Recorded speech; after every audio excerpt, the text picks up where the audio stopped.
Salut tout le monde, moi c'est Psychomique, donc je vais me présenter pour les personnes qui ne me connaissent pas, donc Cyril Bigaillon, psychologue, mais aussi créateur de contenu sur les réseaux. Je fais des vidéos où je parle de santé mentale, de sujets de société, de One Piece, de Rap FR, de Marvel, et bienvenue sur ma chaîne avec ce programme qu'on vous présente aujourd'hui, et je vais laisser Laura se présenter. Alors moi c'est Laura Benoît, je suis psychologue, psychothérapeute depuis plus de 2 ans. Je fais également du contenu sur les réseaux sociaux, donc Instagram, orienté sur la psychologie, mais pas que. Dans cette vidéo, on va vous présenter la structure et les outils du programme Réguler ses émotions qu'on vient tout juste de sortir. On a essayé de faire quelque chose de complet, utile et aussi fidèle à nos valeurs. Et du coup, le schéma que vous voyez, il peut paraître complexe, mais il a une logique très claire, vous allez comprendre. Du coup, si pendant le visionnage, vous avez des questions, n'hésitez pas à les mettre en commentaire. Pensez aussi dès maintenant à liker et vous abonner pour nous soutenir et pour ne pas oublier de le faire après. Et pour le reste des infos liées au programme, tout est en description. Alors du coup, ce schéma que vous voyez, c'est précisé que c'est inspiré du travail d'Enzo Lachaud, qu'il a fait de base en se basant sur les outils de la thérapie comportementale dialectique. Et c'est un schéma qu'on a enrichi avec les outils du coup qu'on propose dans le programme qui sont aussi issus d'autres thérapies. Alors, on va s'intéresser maintenant au schéma. On part toujours évidemment d'une situation où vous êtes en détresse émotionnelle, un moment où quelque chose a été ou est dur pour vous. Alors de là, si c'est pas le cas, c'est un point qu'on évoquera plus tard, mais si c'est le cas, vous avez le stop. Le stop, c'est un outil qui a une double utilité. Il permet à la fois d'identifier ce que vous ressentez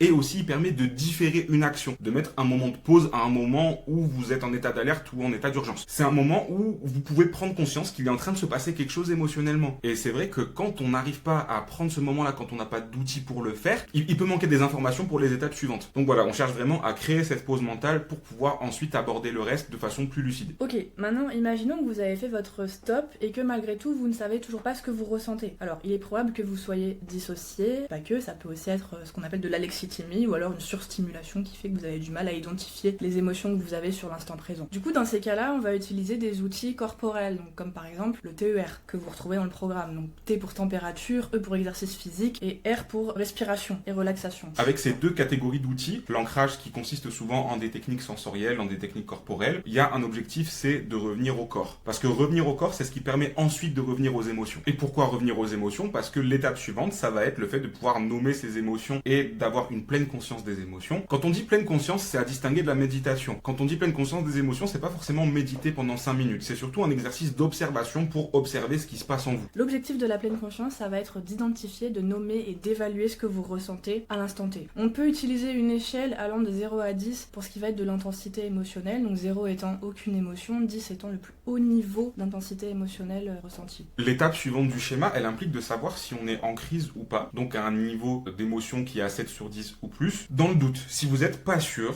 considérez que vous êtes en crise. Pourquoi? Parce que si vous êtes en crise, il se peut que ça vienne impacter vos capacités d'identification des émotions, parce que ça peut venir impacter le côté cognitif, la lucidité. Donc mieux vaut partir du principe que vous êtes en crise et mettre en place les outils en conséquence, plutôt que partir du principe que vous l'êtes pas et peut-être louper quelque chose ou vous foirez. Alors, si vous êtes en état de crise émotionnelle, donc que vous avez une émotion égale ou supérieure à 7 sur 10 et que vous risquez d'agir impulsivement, priorité au TER et au stop, comme vous le voyez dans le schéma. C'est ça, en fait, c'est des outils qui vont beaucoup plus viser le corps que le cognitif, pour tout simplement déjà permettre de diminuer le niveau émotionnel et de limiter le risque de passage à l'acte pour des comportements impulsifs. Si vous êtes toujours en situation de crise émotionnelle mais que vous ne risquez pas d'agir impulsivement, les outils évasion et améliore servent à faire redescendre l'intensité émotionnelle dans l'objectif de tempérer. C'est ça, en fait, le but de ce genre d'outils, donc TER, Stop, Évasion, Améliore, qui font partie du même module, on présentera les modules plus tard, c'est de gagner du temps, de limiter les conséquences d'éventuelles crises, et c'est pas de résoudre immédiatement la situation. C'est déjà des choses qu'on va mettre en place pour agir sur son propre état. Maintenant, imaginons que l'intensité de votre émotion a diminué, que vous n'êtes plus en situation de crise. Quand l'intensité diminue, vous retrouvez une capacité d'action. Vous pouvez donc commencer à réfléchir à la situation. Et donc, vous pouvez agir, on recommence du début. À ce moment-là, vous allez pouvoir réfléchir à ce qui a déclenché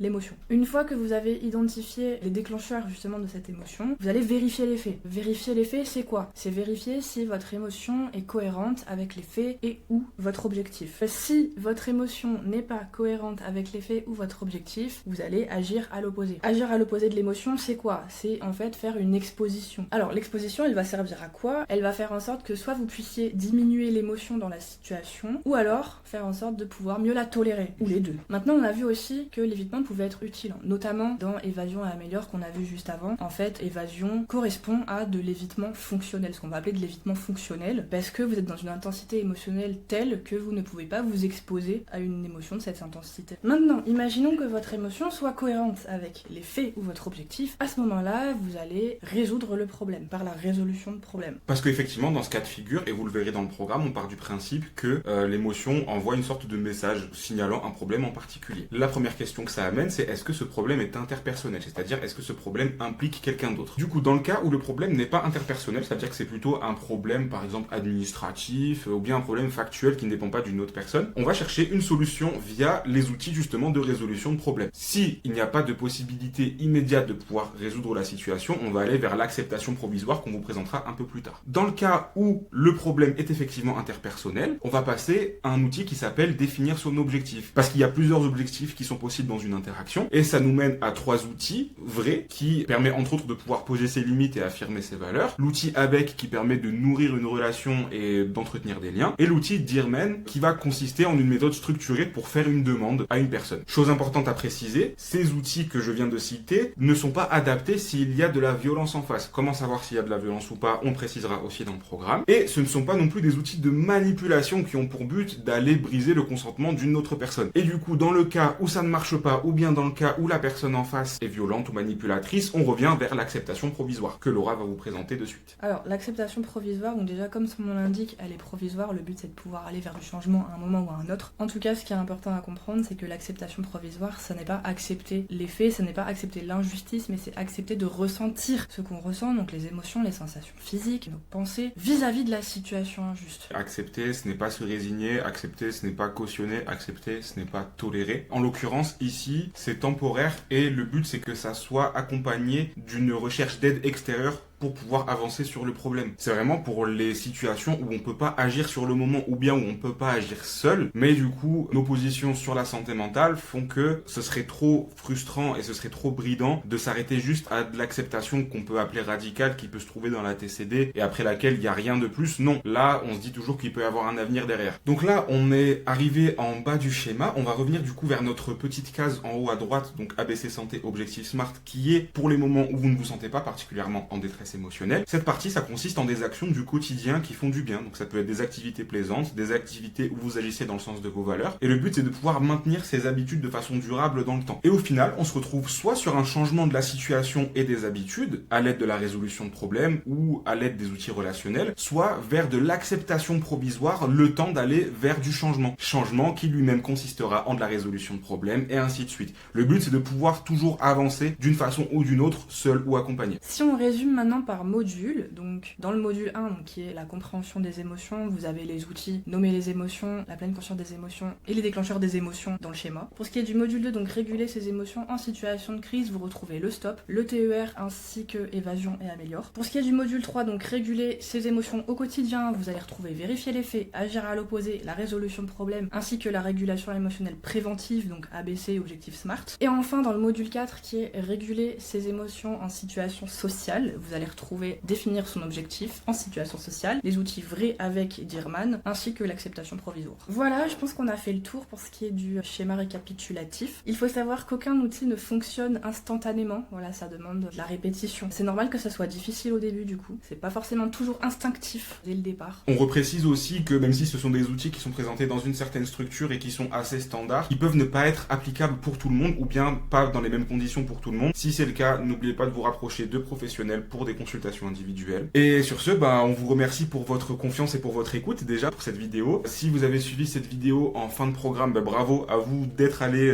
jusqu'au bout et si vous la regardez en plein milieu, bon courage pour la suite. Si vous nous découvrez ou si vous découvrez le programme via cette vidéo, laissez-nous vos questions en commentaire s'il y en a, laissez-nous vos retours. Pensez à laisser un like pour soutenir la vidéo, à vous abonner si vous voulez voir la suite de mes contenus, activez la cloche éventuellement au passage et merci, gros cœur sur vous.